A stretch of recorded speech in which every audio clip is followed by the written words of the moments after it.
Hockey বিশ্বকাপে ইতিহাস গড়েছে Bangladesh. Junior বিশ্বকাপের স্থান নির্ধারণী ম্যাচে ইউরোপের শক্তিশালী দেশ অস্ট্রিয়াকে ৫-৪ গোলের ব্যবধানে হারালো লাল সবুজের দল। হ্যাটট্রিক করেছেন আমিরুল। বিশ্বকাপের এটি আমিরুলের পঞ্চম হ্যাটট্রিক। ভারতের চেন্নাইয়ে অনুষ্ঠিত বিশ্বকাপে শুরু থেকে দুর্দান্ত খেলেছে বাংলাদেশ।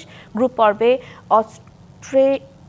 অস্ট্রেলিয়ার বিপক্ষে ৫-৩ এবং ফ্রান্সের কাছে ৩-২ গোলের ব্যবধানে হারলেও গ্রুপ পর্বের শেষ ম্যাচে দক্ষিণ কোরিয়ার বিপক্ষে ৩-৩ গোলে ড্র করে আমিরুলরা। প্রথম ম্যাচে ওমানকে ১৩-০ গোলে হারায় বাংলাদেশ। এরপর দক্ষিণ কোরিয়ার বিপক্ষে জয় ৫-৩ গোলের ব্যবধানে। শেষ ম্যাচে অস্ট্রিয়াকে হারায় ৫-৪ গোলে। ৫ হ্যাটট্রিক সহ মোট ১৮টি গোল করে স্পটলাইটের আমিরুল। এবারে বিশ্বকাপে সর্বোচ্চ গোলদাতাও এই ডিফেন্ডার।